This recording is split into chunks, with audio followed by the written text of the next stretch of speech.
untuk Padepokan Seni Wangun Darmo menginjak acara selanjutnya.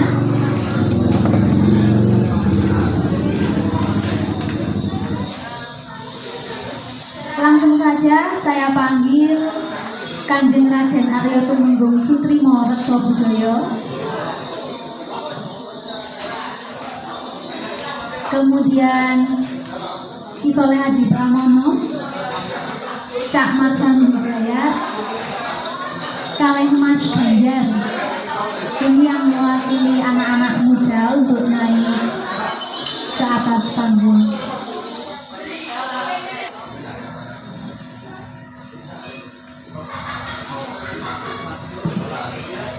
Ngaturaken sugeng dalu sugeng rawuh dumateng kadang-kadang ingkang tasih setya. Oh sugeng rawuh Ki Ratmoko kaliyan Mas Yoyo. Matur sembah nuwun. Dene Ki Ratmoko menika Ketua Umum Paguyuban Jaran Kepang Semalang Raya. Tepuk tangan. Angka kalih menika Ki Yongki Irawan, sesepuh budayawan seniman saking Kota Malang sak komunitasipun. Padepokanipun Padepokan Janti. Duka asmanipun menika tasih ndamel Indra Kila menawa tasih Padepokan Awu-awu Langit mangke rekanipun matur. Lajeng menika Mas Ki Ganjar Wicaksono, Tri Ganjar Wicaksono atmadanipun Empu Topeng Empu Ludruk Ki Sutris ingkang sampun kundur, lan atmadanipun Ibu Sumianah Sinden Bledek wonten ing Glagado. Tepuk tangan. Menika sak komunitasipun saking Pacitan, saking wayang beber saben dina. Lajeng menika wonten kadang kawula ingkang kawula mulyakaken saking Yayasan Raket Prasaja. Moko tembung raket menika menawi jaman Majapahit menika topeng. Dados gantosipun wayang topeng nanging ingkang dipun rembak babagan masalah kabudayan. Ki Suwito, Semar Suwito menika salah setunggalipun seorang penulis juga sinema yang sudah pernah menjuarai di dalam perfilman dari kota Surabaya. Tepuk tangan. Matur nuwun. Komunitas saking Jaran Kepang ugi anggotanipun Pak Ratmoko menika Ki Suyanto, Ki Hermanmu so sesepuh saking Paguyuban Wijaya Kusumo Ponco Kusumo ingkang dipun lenggahi saking Robyong. Sarta kadang-kadang kawula Bang Jailani menika saking Jakarta sak andhanipun. Semanten ugi kadang-kadang nem-nem komunitas musik ingkang kawula hormati. Mugi-mugi tumpang menika boten namung nami kemawon, nanging samangke sampun dipun panggihaken prasasti tumpang wonten Museum Nasional. Ewon dene mangke menawi sampun gamblang orientasi zamanipun prasasti ingkang medalaken saking pundi menika mangke badhe kabedah. Kala wingi sampun angaturi arkeolog sekaligus sejarawan UM Malang Pak Dwi Cahyono yang dipun rembak babagan masalah Panji pahlawan kebudayaan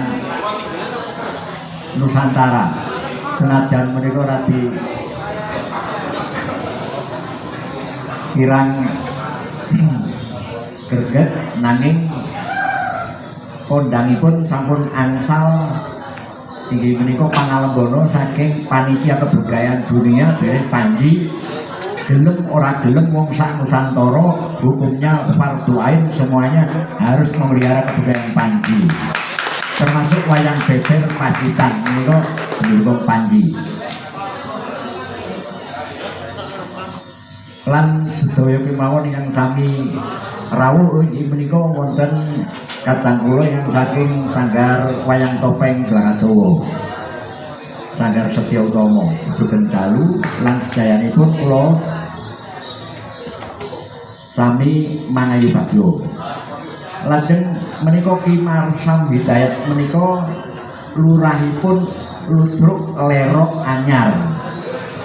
Mangke dalu menika ingkang kula suwun badhe murwani ngidung jola-juli diterasaken kidung mocopat sabda palon nagih janji. Nanging mugi kawiningan dumateng para anen, para kadang-kadang bilih menika ingkang dipun bahas mandhet dumugi babagan lelampahan perjalanipun Kiai Sabda Palon. Lajeng menika namung dipun bingkai kalian kabudayan, saklintune kabudayan, politik, agama dan lain-lain menika angka kalih. Dene magepokan kalian dalu menika ngengetaken bilih prastawa-prastawa gunung-gunung wis padha njebluk, angin puting baliung padha ngrusak pembangunan suci, banjir wonten pundi-pundi endut mregetopo sampun wonten wujudipun ingkang dipun kuwatosaken bilih prastawa menika dipun catet wiwit tahun 1520 dan malam hari ini hampir tutupan tahun kembar tahun 2020. Artinya ini sudah genap 500 tahun. Kalau toh memang janji atau pangunen-ngunen pada waktu itu dengan seorang filosof sekaligus pemangku syiar agami Islam ingkang awasto Kiai Budi, dan bagaimanakah perjalanannya Kanjeng Raden Arya Tumenggung Sudrimo Ngersobudaya yang mau memaparkan. Oleh karena itu kami persilahkan, karena ini adalah peristiwa penting, peristiwa sejarah di seluruh Nusantara. Kenapa kok penting? Karena 520 sekarang sudah 2020, sudah genap 500 tahun. Apakah benar sabdo atau kata-kata dari Pamong Nuswantoro itu akan terbukti? Bagaimananya? Nah, silakan Bobo Kanjeng Raden Arya Tumenggung Sudrimo Reksobudaya untuk mau memedar sabdo. Kalau semua tidak ada. Matur nuwun.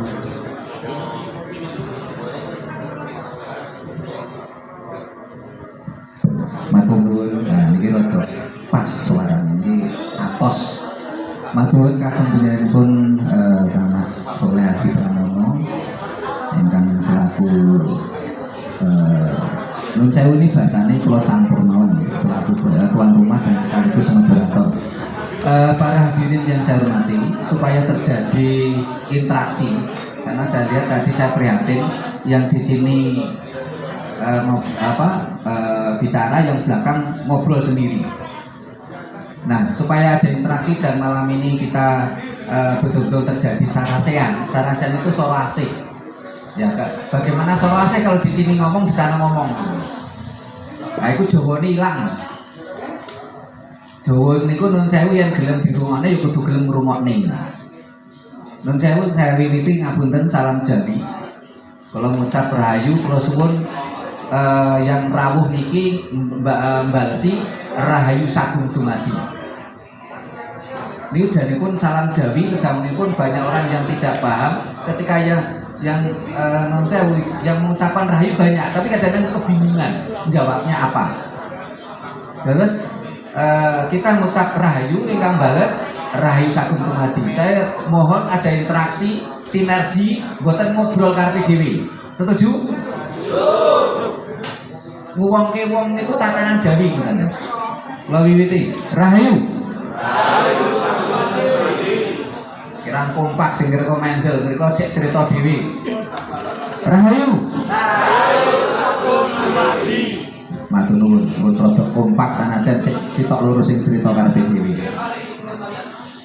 Para sesepuh ini sepuh ingkang dadi kinurmatan kakung saha putri ingkang kinabekten.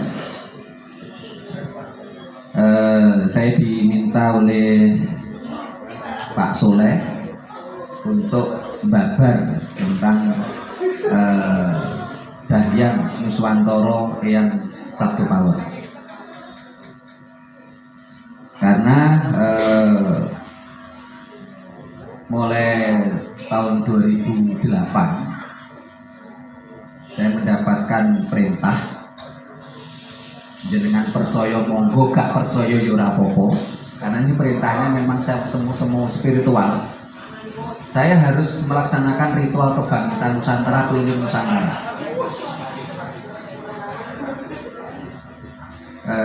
Beliaunya sempat saya cerita ke beliaunya dan beliaunya memahami, Pak Soleh. Tetapi perintah yang saya dapatkan kadang lewat mimpi, kadang lewat suara gaib tadi tidak saya jalankan. Baru setelah tahun 2010 saya ditegur oleh sesepuh Semeru yang Pak Soleh juga kenal, beliaunya barusan meninggal dunia. Saya dimarahi. Loh Tri, nama saya Sutrimo, dipanggil Tri oleh beliau, sesepuh Semeru. Lah wong sing ora oleh tugas wae do ngaku-ngaku oleh tugas betahe nggih golek isine weteng. Iki awakmu oleh tugas saka leluhur kok ora ndang dilakoni. Nah, kula njawab lho Pak nun sewu, kula niku tasik nen, kula niku gak ada anak bojo. Yen kula mider Nusantara ragate king pundi terus anak bojo kula mangke pangane dos pundi. Beliaunya waktu itu memberikan jawaban, yen pancen iku pakone jagat, mesti jagat menehi pakan. Jadi perintah yang saya dapatkan itu kalau memang itu perintahnya alam, alam pasti akan memberi mencukupi semua kebutuhan saya. Akhirnya tahun 2010 saya menjalankan perjalanan itu dan keliling Nusantara. Saat ini sudah kurang lebih 200 tempat saya datangi beserta rombongan. Ada teman yang mencoba menghitung itu biayanya kurang lebih 2 miliar lebih, padahal saya bukan orang kaya.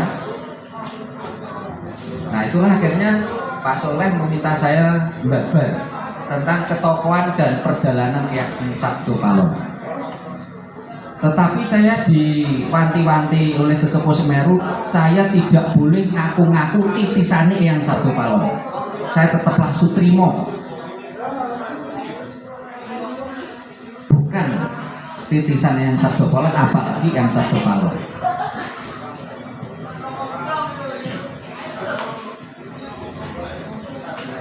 Judul ini ketokohan dan perjalanan Eyang Sabdo Palon.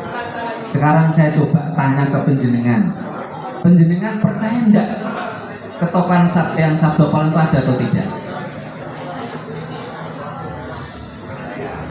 Nah ini balik karena cerita karepe dhewe, dadine yo enggak sinergi malihan. Wah memang sinau Jawa ki angel e. Sinau Jawa ki ngwongke wong e. Nek kene cerita karepe dhewe kan malah ora sida sarasean malihan. Terus bukti ini diteruskan apa mboten? Nek diteruske ayo belajar Jawa ngwongke wong ngoten niku. Nah kalau nek kon cerita karep budhe kaya radio rusak ya wegah nganggur turu no.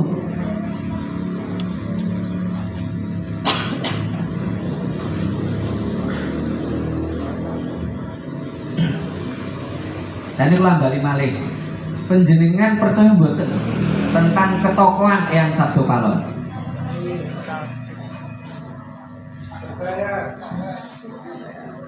Di sini sebenarnya ada sebuah pertanyaan gini, ketokohan dan sosok itu sesuatu yang berbeda.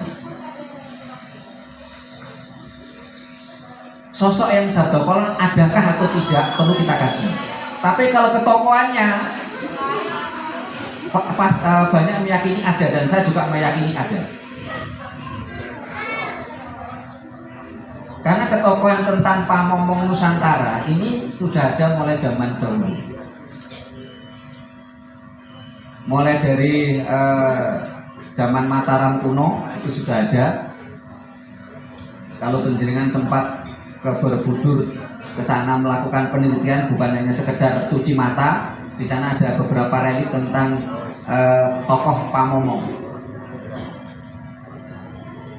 Terus setelah Mataram kuno kita ke Kahuripan.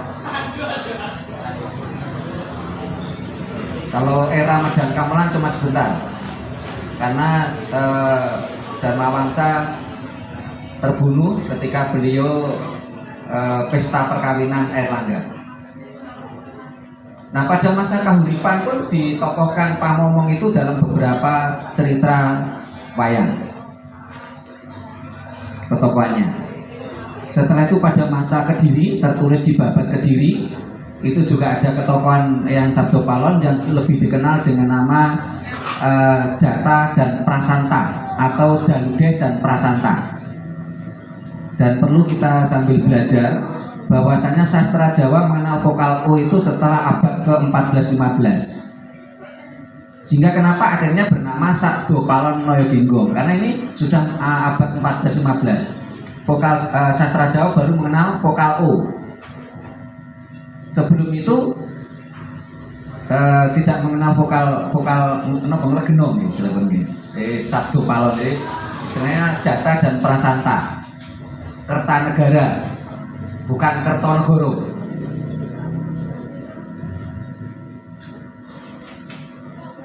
Seringkali ini kalau salah ucap otomatis akan salah makna. Sebagai contoh umpamanya cerita tentang Aji Saka. Makna Aji Saka dengan Aji Saka berbeda. Makna Dura Sambada dengan Duro Sembodo berbeda.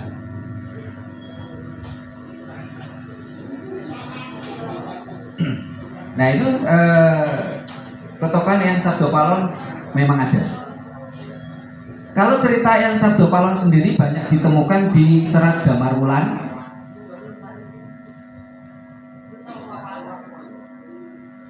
Di Serat Damar Wulan ada, beliau diceritakan di situ, dan juga di serat-serat lain.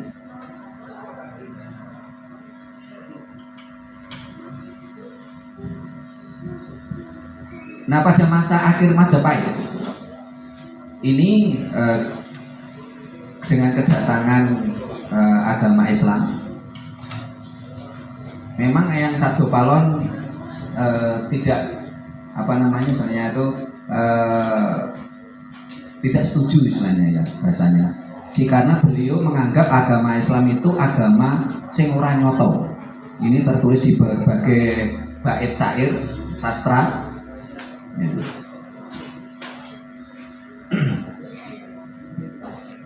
Nah setelah itu beliau setelah bedai kerajaan Majapahit, hancurnya kerajaan Majapahit karena diserang oleh Demak,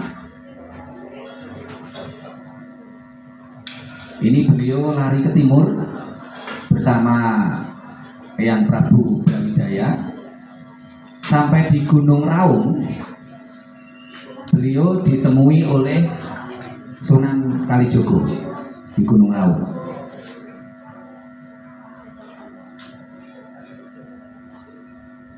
Oleh Eyang Sunan Kalijogo, Eyang Prabu Brawijaya ini diare-are atau dirayu supaya berkenan kembali lagi ke Majapahit yang sudah hancur tadi untuk istilahnya penyerahan kekuasaan.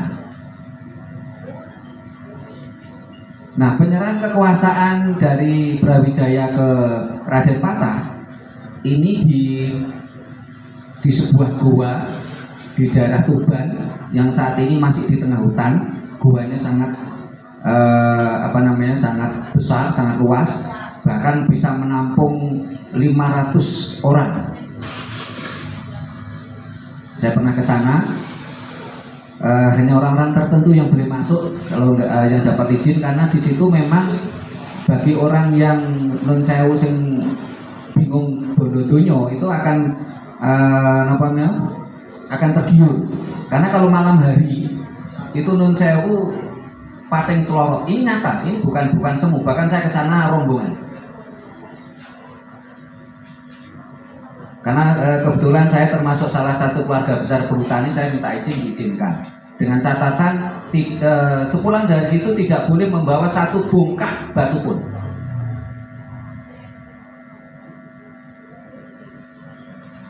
Kita lanjutkan yang Sabdo Palon tadi. Setelah di Gunung Raung, yang Prabu Brawijaya diajak ke barat kembali, penyerahan kekuasaan, dan dalam akhirnya Brawijaya moksa di Gunung Lawu.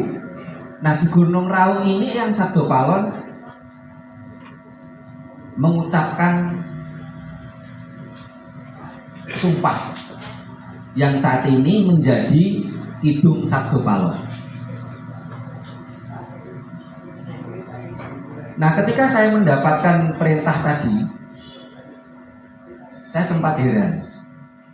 Loh, Sutrimo ini siapa kok oleh perintah seperti itu? Terus saya diberi mendapatkan Kidung Sabdo Palon tadi. Saya bukan orang sastra. S1 saya manajemen perusahaan, S2 saya MSDM. Saya bukan orang sastra. Setelah itu ini kidungnya yang oleh Pak Soleh di fotokopikan jenengan. Ini tidak tahu saya dapat dari mana, dan setelah itu saya serahkan kepada Mbah Suroso. Mbah Suroso ini lulusan dari STKW angkatan pertama. Beliau jabatan terakhir kalau nggak salah Kabid Kebudayaan Kabupaten Kediri. Oleh beliau diolah, memang yang dapat pertama kan saya bukan orang sastra, oleh beliaunya ditata supaya dong dini lagu, guru wilangan guru lagunya pas dan bulu.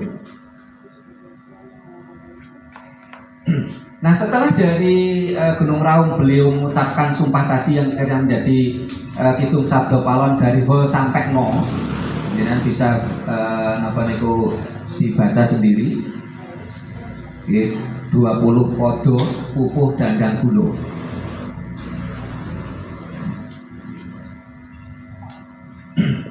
Nah, setelah itu beliau ke Alas Purwo. Di Alas Purwo beliau ada dua tempat. Yang satu itu semacam gumuk yang kalau laut air pasang ini, kalau ke sana harus naik perahu. Di sana ada candinya. Tetapi kalau tidak air laut tidak pasang, itu ke sana kita kerepotan malahan karena harus melewati rawa. Nah, setelah dari gumuk tadi, beliau ke Gua Istana. Ini barangkali yang pernah ke Alas Purwo tahu. Jadi kalau belum pernah silahkan ke sana. Jadi pertama ke Gunung Raung dulu. Nah, setiap kita melakukan perjalanan napak tilas tadi, ini selalu mengalami hal-hal yang sesuatu yang ajaib tapi nyata. Sebagai contoh, ketika saya dari Gunung Raung, setelah turun dari Gunung Raung beserta rombongan, saya pulang ke Malang. Saya sampai di Malang itu baru turun dari mobil, saya duduk di kursi di rumah sambil istirahat. Saya nyetel TV, berita di TV Gunung Raung siaga 1. Tahun pinten Ibu, saya agak lupa karena memang ketika saya melakukan ritual-ritual itu memang kita tidak pernah kita rekam dan tidak pernah kita dokumentasikan karena nampaknya tidak mengendaki. Terus malam ini saya diminta oleh Pak Soleh untuk bercerita. Nampaknya benar kata Pak Soleh tadi, ini sudah waktunya, sehingga akhirnya saya harus bercerita. Setiap kali saya mendapatkan petunjuk tadi, selalu saya cek apakah ini benar-benar perintahnya alam ataukah ning angen-angennya Sutrimo. Cara saya ngecek adalah itu tadi, ono pakon ono pakan. Yen pancen ki pakone jagat, di jagat nyukupi pakanku. Sementara di sisi lain, saya juga punya anak istri, anak saya kuliah yang pertama waktu itu, yang sekarang dinas di Pemkab Malang. Tentu biayanya juga tidak sedikit. Sementara kalau saya harus keliling Nusantara, otomatis saya tidak bekerja. Saya cek, ini perintahnya alam enggak? Kalau memang perintah alam, pakanin, opain di, sangunin di. Dan ternyata alam selalu memberi saya pakan atau upah. Yang saya rasakan lebih dari cukup, sehingga saya kemana-mana saya tidak kehujanan, saya tidak kepanasan. Walaupun jelek mobilnya ada AC-nya. Selalu diberi ono pakon, ono pakan. Ini salah satu keajaiban. Termasuk ketika kita melakukan ritual di Gunung Raung. Pulang dari Gunung Raung, saya pulang ke Malang. Saya duduk di kursi, saya nyetel TV Gunung Raung Siaga 1. Karena setiap kita ritual itu selain ada Kidung Sabdo Palon, juga ada bagaimana kita membuka energi alam. Energi alam ini berguna untuk membuka mindset masyarakat bangsa ini. Bahwasanya kita harus bergerak terlepas dari penjajahan psikis dan penjajahan psikis fundamentalis dan kapitalis, supaya kita merdeka yang sebenarnya merdeka. Kita tidak lagi terjajah dogma. Karena setelah bangsa ini terjajah dogma, bangsa ini terpuruk. Bangsa ini maju dengan segala peradabannya ketika bangsa ini tidak terjajah dogma, nalarnya berfungsi normal, berpikir sehat. Karena dogma itu melemahkan nalar. Dogma selalu bertentangan dengan sains, dengan teknologi. Padahal kalau kita ingin maju dalam peradaban, otomatis nalar kita harus berfungsi baik, tidak terkungkung dogma. Sehingga tadi saya ngobrol-ngobrol sama Mas Gendut, Mas, aku belum kenalan, Mas, aku delok ini bangga, Mas, karena sing rawuh sik nom-noman kabeh. Ini regenerasi yang luar biasa. Ning aku prihatin, Mas, yen cang nom-noman iki sinau Jawa sing disinau ning mistik tok. Karena mistik melemahkan nalar. Padahal bangsa ini butuh anak-anak muda yang dengan nalar yang kuat, yang bisa membangun peradaban. Bukan bangsa budak, bukan bangsa konsumen. Karena selama ini bangsa kita baru jadi bangsa konsumen. Awake dhewe durung nglungguhke Jawa. Jawa ki obah, ning bangsa ini durung obah. Bangsa ini baru diobahke.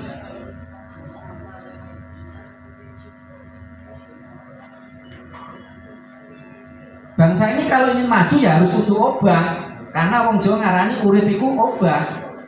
Tapi saat ini bangsa kita belum obah, sik diobahke. Sapa sing ngobahke? Ya sing bayar awake dhewe. Sehingga anak-anak muda kita lulus sekolah, lulus SMA bingung, lulus kuliah bingung ngiderke ijazah. Itu salah satu kunci bangsa ini masih diobahke, belum obah.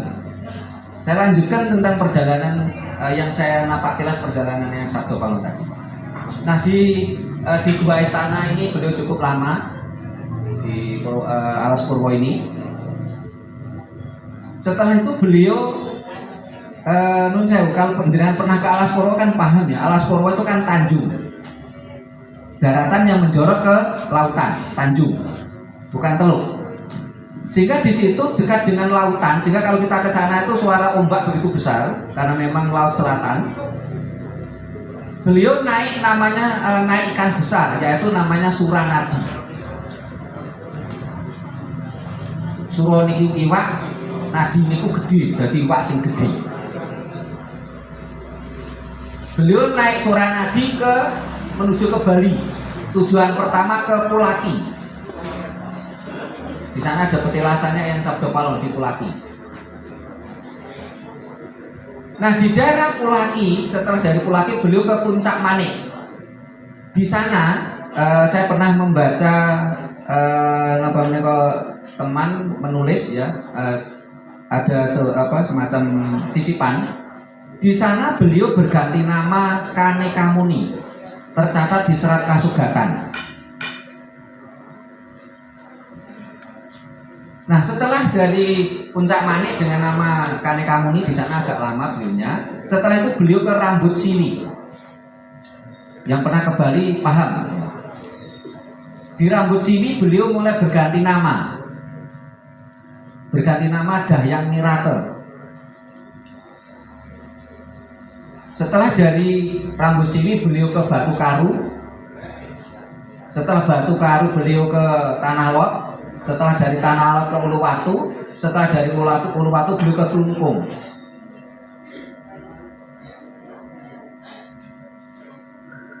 Nah, setelah dari Klungkung beliau baru ke Lombok. Di Lombok beliau berganti nama Eyang Sangupati.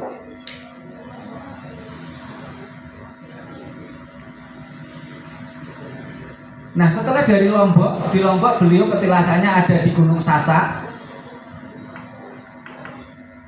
ada di Silaparang, ada di Lingsar, dan juga beliau moksa itu di Suranadi. Bagi yang sudah ke Lombok pasti paham, kalau belum silakan ke Lombok. Beliau petilasannya di tengah hutan di Suranadi. Suranadi diambil karena dari itu tadi ikan yang beliau pakai naik waktu di lautan tadi, Suranadi tadi. Beliau moksa di situ. Tetapi sebelum beliau di Lombok, di Suranadi membuat pasraman, membuat padepokan. Tetapi sebelum moksa ini beliau ke Sumbawa dulu. Di Sumbawa juga ada petilasan Eyang Sabdo Palon dan Eyang Gajah Mada, termasuk di Dompu. Di Sumbawa dan di Dompu beliau berganti nama Eyang Semeru. Bukan berganti nama, tapi punya nama lain, Eyang Semeru.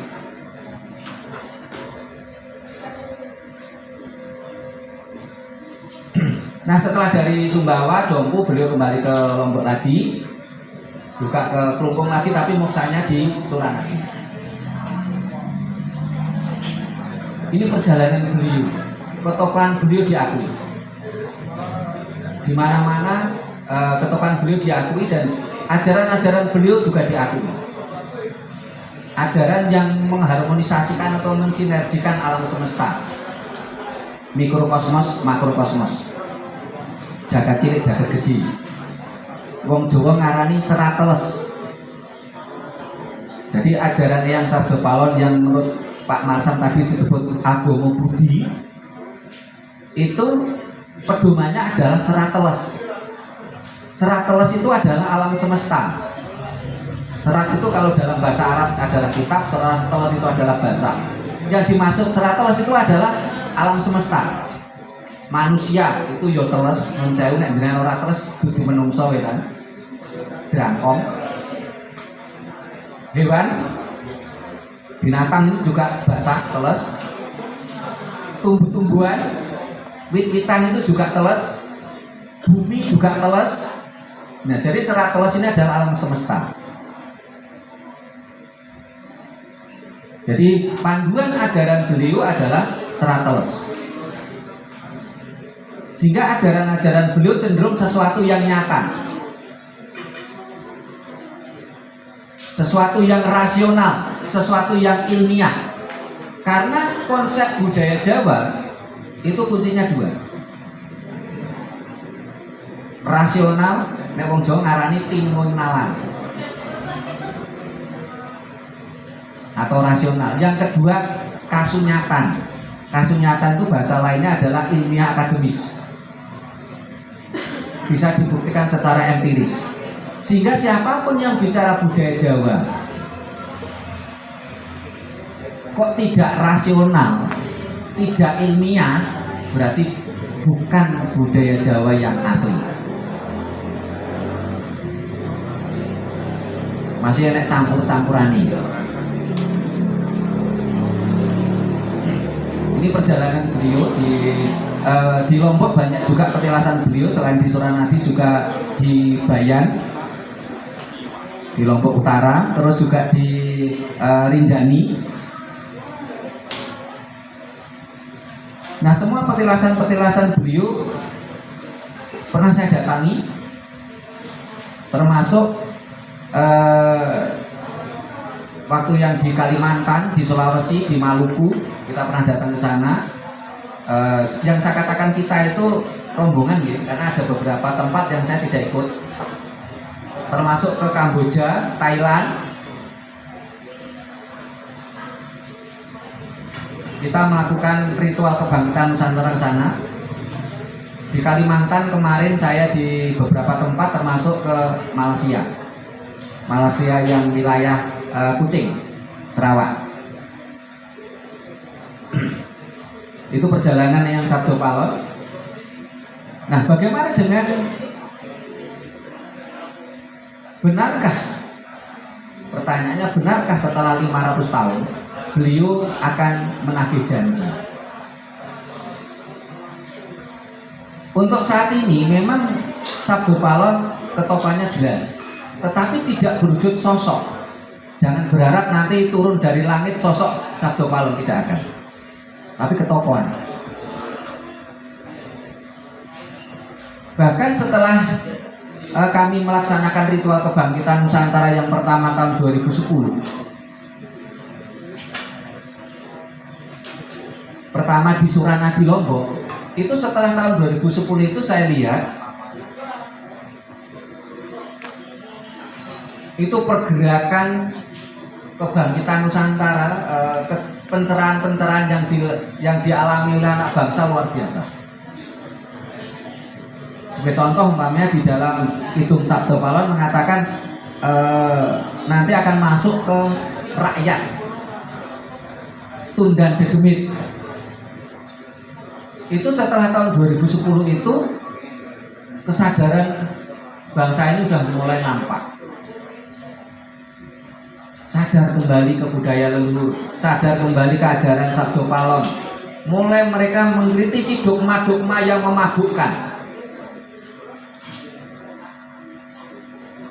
Ngerikne Tundan Dedemit tan bisa hangemoi. Itu diperlihatkan apa? Dan itu menurut salah satunya dilakoni oleh dulur kula nang Mas Ratmoko. Lewat nopo jalanan. Bahkan ada kejadian di Banyumas. Nek teng mriko jaranan namine Ebek. Ketua Banyumas itu Karsidenan, ketua Ebek Karsiden Banyumas itu naminipun mantan ketua DPRD Banyumas, Pak Suherman Sanjukri. Niku nate setelah kita melaksanakan ritual kebangkitan Nusantara di Banyumas, di beberapa tempat dan di Purbalingga, niku enten kejadian aneh. Ngenten ke Ebek, niku penontonnya kabeh kesurupan, kelebon demit kabeh.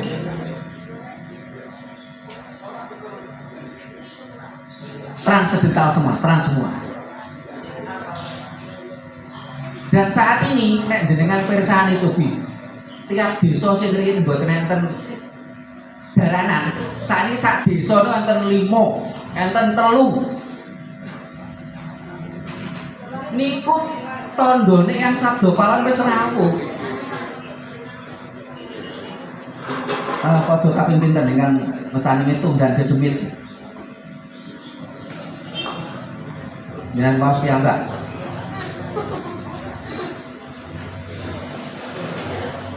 Niku pun tondo-tondone pun wonten kerja.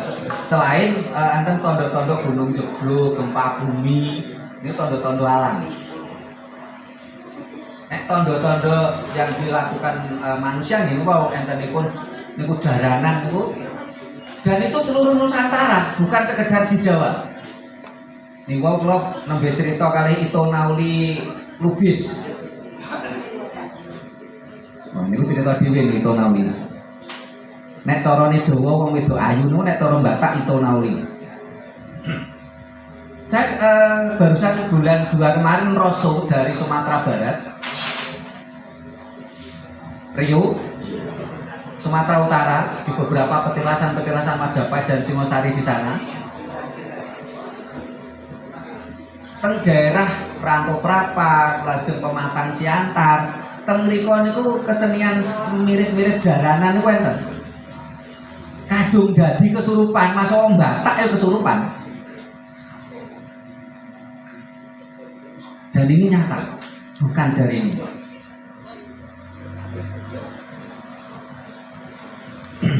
Karena memang petilasan-petilasan Nusantara itu luar biasa. Bahkan di Barus Sibulga, kalau jenengan belum pernah ke sana silahkan ke sana.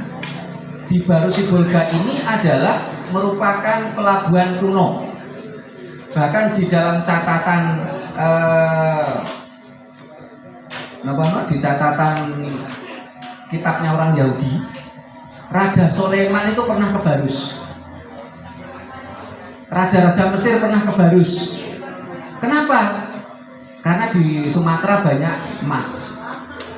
Tetapi Nabi Soleman, Raja Soleman ke sana bukan mau menjajah, tetapi transaksi.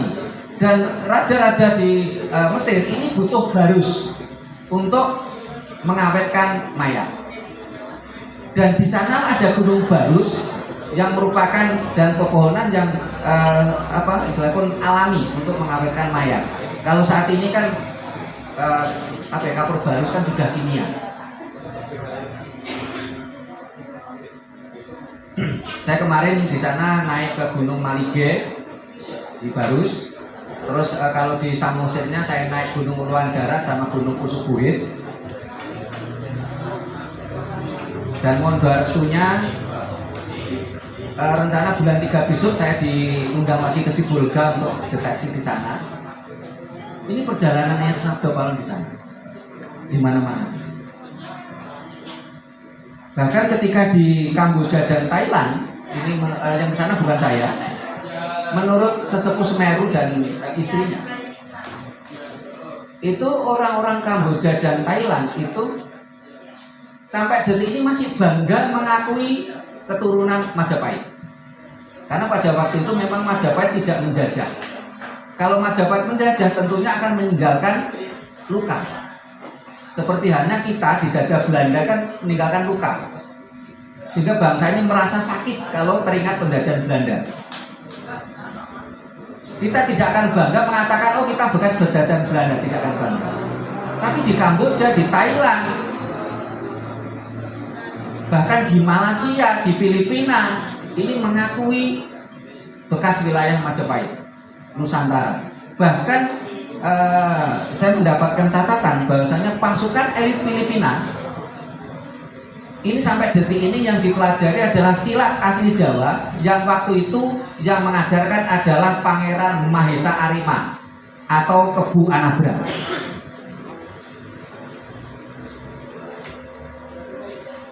Ini nyata. Bangsa kita bangsa besar. Jangan terus-menerus kita merasa jadi bangsa budak yang dibodohi oleh dogma-dogma yang memabukkan, yang tidak bisa dinalar.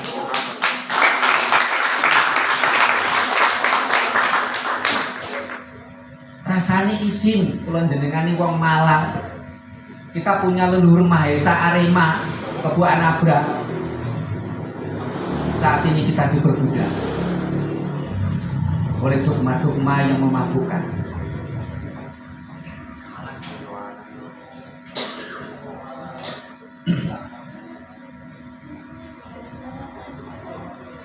Niku perjalanan yang Sabtu malam yang sudah saya nampak tilas ya.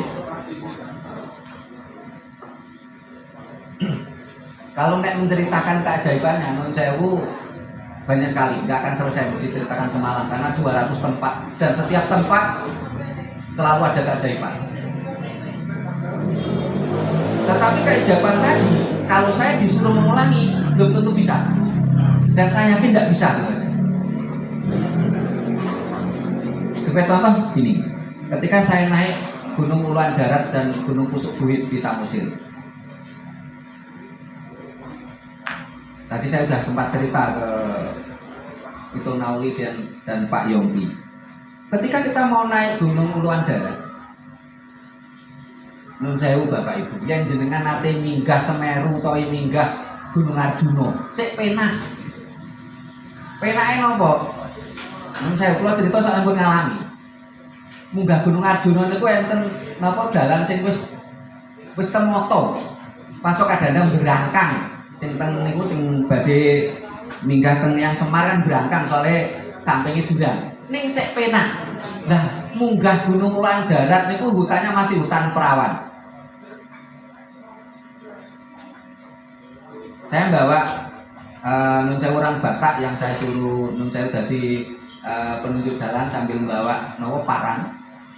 Nah kebetulan sampai mau naik baru di bawah ini udannya rodok deres.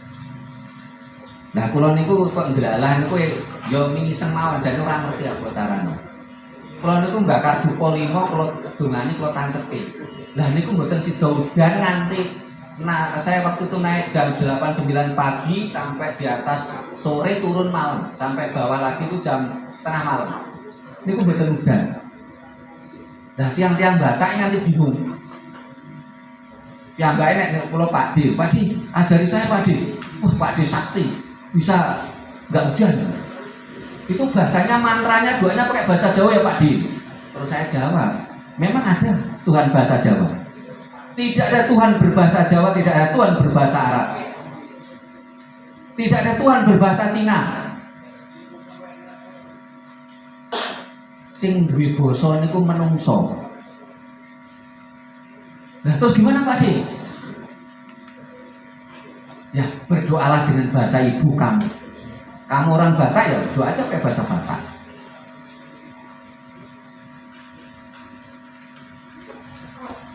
Ini sekilas perjalanan yang Sabda Kolon. Nah, kalau seneng kan entenan, apa nih? Tanya jawab. Yang kalau cerita tok kayak radio rusak, kalau malah kesel. Kalau pinginnya tanya jawab. Yang kalau sakit jawab, kalau jawab, yang bukan sakit PM. Karena memang konsep saya itu lembaga kami ini adalah Yayasan Rakyat Prasojo itu adalah lembaga pengkajian, pelestarian dan pengembangan budaya Nusantara. Kami mengedepankan kajian keilmuan, bukan jarini, bukan dogmatis, bukan klinik, bukan mistik. Karena disitulah kunci kemajuan peradaban bangsa kita.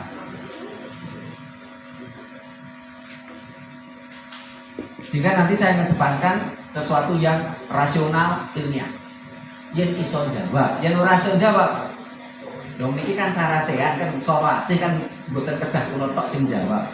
Pendidikan enten Pak Kare, enten Pak Yongki, Pak Soleh, enten dulur lanang Pak Ratmoko, niku dosen malah. Nek kula niku kan mau tiyang luyur tiap tenggangan. Lan tokoh-tokoh sanesipun sing kula mboten saged sebat setunggal monggo setunggal. Saking kula cekapi ngaten rumiyin, kula tenggo mangke wonten tanya jawabipun. Menawi wonten lepatipun atur kirangipun subasita kula nyuwun pangsami. Matur nuwun. Rahayu. Akhirnya kompak Yongki mawon balik sesan malih. Rahayu. Bapak Soke datang Pak Soleh. Ini adalah suatu pengalaman yang menarik. Ngatasi pribadi lalu mau untuk mengabdikan Nusantara. Barangkali ini adalah satu di antara kita. Mungkin juga pemuda-pemuda kita itu sudah banyak petualangan-petualangan. Nah, sekarang kunci dasarnya tadi yang sudah dikatakan di Sutrimo, bagaimana kita untuk menyatu dengan alam semesta, sehingga di sanalah sebenarnya terbukanya suatu hayatan karena kita kagum terhadap ciptaan Tuhan Yang Maha Esa, sehingga kita teles pengalaman yang diperoleh dari manusia langsung ke alam ini bisa memantulkan cahaya murni yang berupa energi positif